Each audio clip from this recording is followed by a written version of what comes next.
राम राम बंधुओं, ज्योतिर्लोक में आपका हार्दिक स्वागत है। भागवत में 18,000 श्लोक कहे गए हैं और भागवत की कथा तो सर्वाधिक प्रचलित है। अधिकतर लोग सप्ताह भागवत का आयोजन कर रहे हैं, देखे जा रहे हैं और बहुत ही प्रचार प्रसार हुआ। इतना प्रचार प्रसार हुआ कि अब भागवत की कथा भी विवादित होने लगी। अब इसमें भी विवाद होने लगा। होते तो पहले भी थे, पहले विवाद नहीं होता था। जिसको आवश्यकता है वो अपनी आवश्यकता के अनुसार करता था, करवाता था, करते थे, कराते थे। जिसको नहीं रुचि है, अनास्था है, नहीं करना है, विश्वास नहीं है, वो उससे दूर रहते थे। लेकिन अब इसमें जिस अनास्था भी है और करना भी है, आस्था है भी नहीं। आस्था रहे तो एक बात, अनास्था भी है और करने का अधिकार भी चाहिए। क्यों? क्योंकि संविधान सबको सब अधिकार देता है। अरे संविधान भागवत कहने का अधिकार थोड़ी न दे देता है। संविधान सुनने का अधिकार दे सकता है कि किसी को भी सुनने से नहीं रोका जा सकता। ये भी अधिकार तब जब सार्वजनिक रूप से कहीं पर किया जा रहा हो। तब कोई घर में, अपने घर में करवा रहा है तो ये अधिकार नहीं मिल सकता है। तो संविधान भी सबको ये अधिकार नहीं दे सकता कि कोई भी जाकर सुन सकता है। तब घर वाला जिसको बुलाएगा वही आ सकता है। संविधान सार्वजनिक रूप से जब आयोजन हो, पूरे गांव से चंदा ली जाए और पूरे गांव के लिए, पूरे ज़िले के लिए टेंट पंडाल लगाकर बहुत विस्तार से आयोजन किया जाए, तब वहाँ पर ये बात आ सकती है कि भाई चंदा सबने दिया है तो सुनने का अधिकार भी सबका होगा। तब संविधान वहाँ पर कह सकता है कि सुनने का अधिकार सबका होगा, किसी को रोका नहीं जा सकता। घर में ये भी संविधान नहीं कह सकता है कि सबको सुनने का अधिकार हो जाएगा। तो इधर की बात तो इधर रहने दीजिए। हम चर्चा जो ये करने जा रहे हैं, इसमें कहने वाले की चर्चा करने जा रहे हैं कि आप जो कह रहे हो भागवत, उसमें 18,000 श्लोक तो हैं। आप हिंदी में कहते हो या किसी अन्य क्षेत्रीय भाषा में, जहाँ पर जाते हो। अब गुजरात में है तो गुजराती में कह रहे हैं, महाराष्ट्र में है तो मराठी में भी कहेंगे। तेलंगाना में कहना होगा वहाँ के लोग तो तेलंगाना में भी भाव बताएंगे। वहाँ का कर्नाटका में तो कन्नड़ कहेंगे, तेलुगु कहेंगे तेलंगाना में, या जहाँ की जो भाषा है क्षेत्रीय भाषा, उन भाषा के आधार पर व्याख्या की जा सकती है। ठीक है। लेकिन भागवत कह रहे हैं तो इसका श्लोक कहाँ चला जाता है? 18,000 श्लोक जो हैं भागवत में, वो श्लोक किधर चले जाते हैं? श्लोक तो गिने चुने 100-200 भी यदि पूरे 7 के 7 दिनों में कह दें कोई तो बड़ी बात है। 100 के श्लोक 100-200 श्लोक भी कहते हो तो कुछ कहने वाले हैं जो कुछ श्लोक लेते हैं। अरे 18,000 श्लोक नहीं बाँच सकते, ठीक है, मत बाँचिए 18,000 श्लोक। कह देते हैं कि भाई पारायण करने वाले हैं अलग से, वो 18,000 श्लोक बाँच रहे हैं, तो उसमें श्रोता कितना सुन रहा है? 18,000 श्लोक उसने पूरी भागवत बाँच दी, पारायण करने वाले ने कर ली। श्रोताओं ने उसमें से कितने श्लोक सुने? अरे श्रोताओं को कम से कम दशांश तो सुनाओ श्लोक भी। 18,000 का दशांश 1,800 होते हैं। 1,800 श्लोक तो भी कम से कम सुनाओ। श्रोताग्नि में 1,800 श्लोकों की भी तो आहुति दो। इतनी भी नहीं करते हो, निगल जाते हो। इतना बड़ा अजगर बन गए हैं ये नचनिए गवैये कि पूरा का पूरा भागवत निगल जाते हैं। भाई सुनाएंगे कुछ नहीं, नाच गान कीर्तन करेंगे। श्लोक नहीं रखेंगे, क्योंकि श्लोक कहेंगे तो श्लोक का अर्थ भी बताना होगा, श्लोक का अर्थ बताएंगे तो ट्रोल हो जाएंगे, श्लोक का अर्थ बताएंगे तो ट्रोल हो जाएंगे। डर लगता है श्लोक कहने में और श्लोकार्थ बताने में, श्लोक की व्याख्या करने में डर लगता है, श्लोक नहीं बताएंगे, निगल जाते हैं। क्यों? श्रोताग्नि में न्यूनतम कुछ तो होना चाहिए, इतना विवेक तो होना चाहिए कि 18,000 ना सही भले ही पारायण कर दिया गया हो, उसका दशांश ही श्रोताग्नि में आहुति दे दें।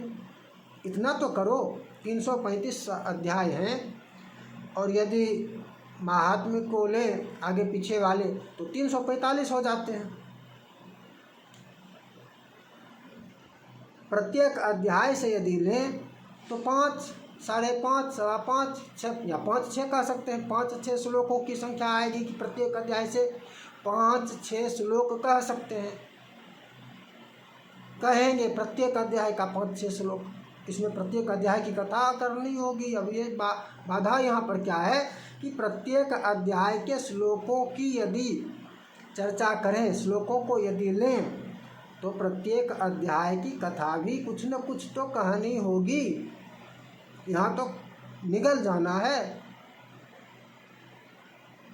आदि का एक ले लो, प्रत्येक अध्याय के आरंभ का एक ले लो, मध्य का एक ले लो, अंत का एक ले लो, 3 हो गया।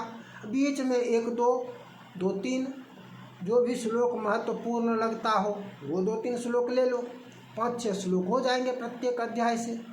प्रत्येक अध्याय से 5-6 श्लोक हो गए तो प्रत्येक अध्याय की कथा भी हो गई, श्लोक भी लोगों ने सुन लिया। श्लोक सुनना भी महत्वपूर्ण है। देखिए, ये जो कथा कहते हैं, हिंदी में कहें, अंग्रेजी में कहें, या किसी भी भाव में कह सकते हैं, अंग्रेजी में भी कह सकते हैं, उर्दू में भी कह सकते हैं, फारसी में भी कह सकते हैं। भाव कहना भिन्न विषय है, लेकिन भागवत का या किसी भी ग्रंथ का, उसमें जो पुण्य है वो पुण्य संस्कृत में श्रवण करने का ही है।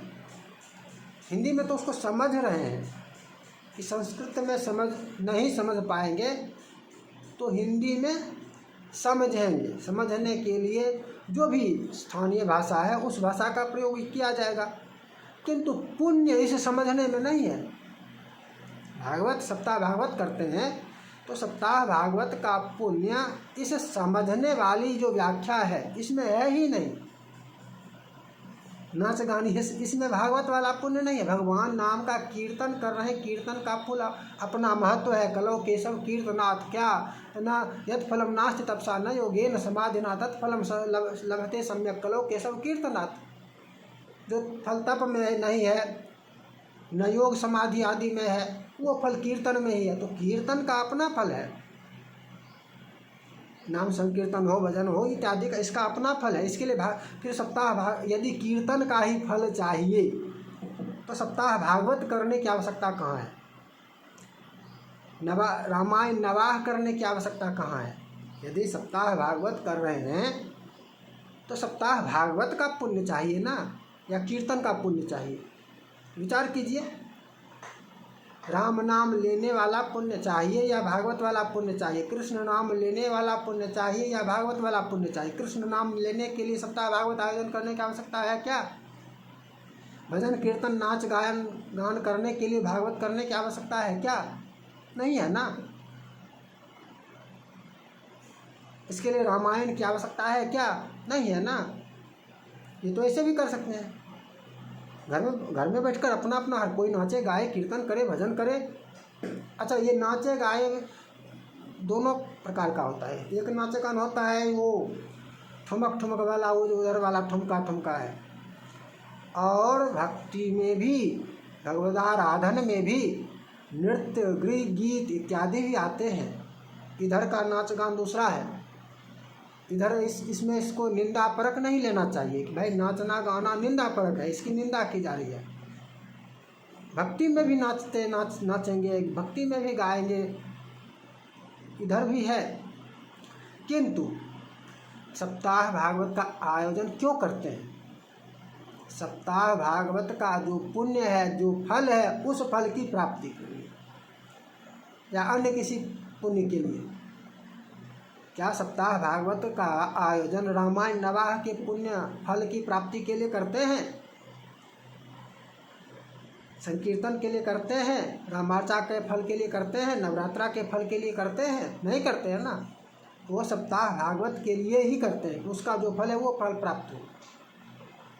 तो जो फल है, जो पुण्य है, वो मुख्य रूप से संस्कृत उस ग्रंथ के मूल पाठ को, मूल को श्रवण करने में ही है। पाठ करना और श्रवण करना दोनों, श्रवण को भी पाठ तुल्य ही बताया गया है। वो समझ में नहीं आएगी जिनको, उनके लिए अन्य भावों की व्याख्या है। जो संस्कृत में समझ सकते हैं उनके लिए संस्कृत में ही भागवत कथा हो सकती है, संस्कृत में ही व्याख्या की जा सकती है। उनके लिए हिंदी में भी व्याख्या नहीं होगी, उनके लिए व्याख्या भी संस्कृत में ही होगी कथा की, भागवत की या रामायण की। जो संस्कृत नहीं समझ सकते हैं, हिंदी समझते हैं, तो हिंदी में व्याख्या की जाएगी कि भाई अब समझ लो, ये तो इसका सुन लिया, इसको समझो। पारायण करते हैं तो पारायण कितने लोग सुनते हैं? नहीं सुनते हैं। 18,000 श्लोक नहीं सुने तो कथा कहने वाले का दायित्व इतना तो होना चाहिए कि भाई 18,000 श्लोक हम नहीं कर सकते, असमर्थ हो गए, अक्षम हैं, और यदि श्लोक पाठ हम करते रहें तो फिर व्याख्या नहीं कर पाएंगे। ठीक है, व्याख्या नहीं कर पाएंगे, व्याख्या का समय नहीं मिलेगा, इसलिए 18,000 श्लोक हम नहीं सुना सकते। वो पारायण हो रहा है, दशांश तो सुनाओ। 18,000 का दशांश 1800 होता है। श्रोताग्नि में दशांश आहुति 1800 श्लोकों की तो आहुति दो, ये भी नहीं करते। यही तो कारण है इतनी उपद्रव हो रही है। इतने उपद्रव होने का यही कारण है, जिसको मन भागवत वक्ता बन रहा है, भागवत कथाकार बन रहा है, क्योंकि श्लोक तो कहना नहीं है, श्लोक की व्याख्या तो करनी नहीं है। तो सब हो गया, भागवत वक्ता, कथावाचक सब हो गया, जिसको मन हो गया। जो आयोजक हैं, जो सुनना चाहते हैं, उनको ये विषय गंभीरता से रखनी चाहिए और स्पष्ट रूप से स्वयं सजग रहना चाहिए। हमको श्लोक भी सुनना है, क्योंकि पुण्य श्लोक श्रवण में ही है, मूल पाठ के श्रवण में ही है। यह ध्यान रखिए। स्वयं सजग रहेंगे तभी सुनाने वाले भी सुनाएंगे। स्वयं नाचने गाने में भिड़े रहेंगे तो नचाएंगे गवाएंगे।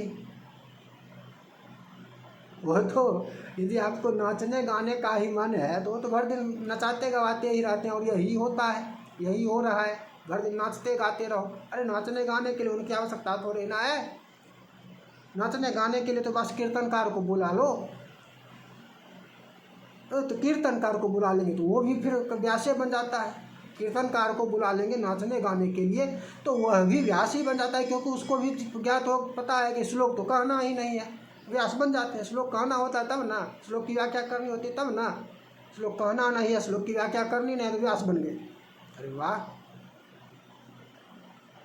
श्लोक पर आइए, मूल पर आइए कि मूल का पाठ होगा, मूल की व्याख्या होगी, प्रत्येक अध्याय की कथा होगी, कुछ भी निगला नहीं जाएगा। हाँ, प्रत्येक अध्याय में 5-6 श्लोक ही उठाएंगे और भाव व्यक्त कर देंगे। ये तो अध्याय का अध्याय निगल जाते हैं। इसको तोड़ना होगा, इस परंपरा को तोड़ना आवश्यक है, अनिवार्य है। और जितने भी कथावाचक हैं सभी इस विषय को गंभीरता से लें। ये छल ठगी नहीं चलेगी। और जिस प्रकार से विरोध हो रहा है ये आपके लिए शर्मनाक है। भागवत वाचक बनकर इस प्रकार से ये लज्जाप्रद है। तनिक भी लज्जा हो तो न्यूनतम 1800 श्लोकों की आहुति श्रोताग्नि में दो। पुनः मिलेंगे नई चर्चा में। जय जय श्री राधे।